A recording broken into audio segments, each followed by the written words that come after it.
సర్వేల పేరుతో జగన్ మోసపురెడ్డి మాయాజాలం సృష్టిస్తున్నాడు. ఎస్సీ, ఎస్టీ నియోజకవర్గాలతో పాటు బీసీలు ప్రాతినిధ్యం వహిస్తున్న నియోజకవర్గాల్లో స్థానికంగా వ్యతిరేకత ఉందని సర్వే రిపోర్టులు చూపిస్తూ వారి నియోజకవర్గాలను మార్చేస్తున్నాడు. అది మంత్రులైనా, ఎమ్మెల్యేలైనా సరే వారి సొంత నియోజకవర్గంలో వారు బలపడకుండా కుట్రలు చేస్తున్నాడు. ఎస్సీ మంత్రులైన సురేష్, మేరుగు నాగార్జునను, సురేష్ను మార్చాడు. ఉప ముఖ్యమంత్రి నారాయణస్వామిని మార్చాలని స్థానికంగా రెడ్డి నేతలు ఒత్తిడి పెంచుతున్నారు. ఆయన్ను వ్యతిరేకిస్తున్న ముఖ్య నేత ఒకరు మంత్రి పెద్దిరెడ్డి రామచంద్రారెడ్డి సన్నిహితుడు, హోంమంత్రి తానేటి వనితను గోపాలపురానికి మారుస్తారనే ప్రచారం ఉంది.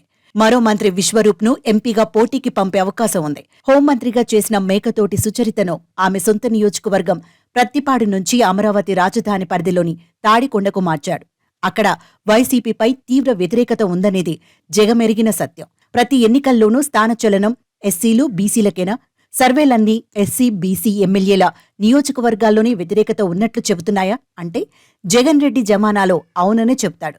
ఎందుకంటే జగన్ రెడ్డి కేవలం ఎస్సీ, ఎస్టీ, బీసీ నాయకులపైనే పెత్తనం చెలాయిస్తాడు.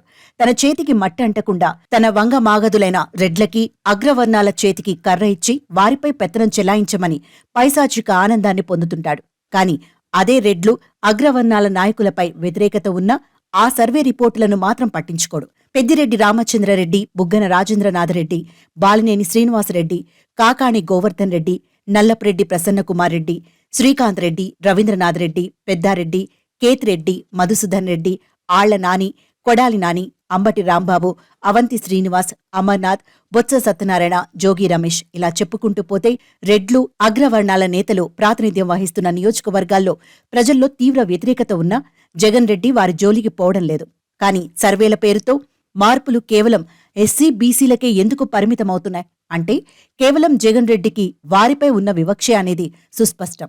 నా ఎస్సీలు, నా బీసీలు అనేది కేవలం మోసం, దగా, కుట్రలు అనేది అర్థమైందని ఆయా వర్గాలు జగన్ రెడ్డిపై గుర్రుగా ఉన్నారు. వచ్చే ఎన్నికల్లో జగన్ పార్టీ వెన్ను విరిచేందుకు ఆ వర్గాలు సిద్ధంగా ఉన్నారనేది సుస్పష్టం.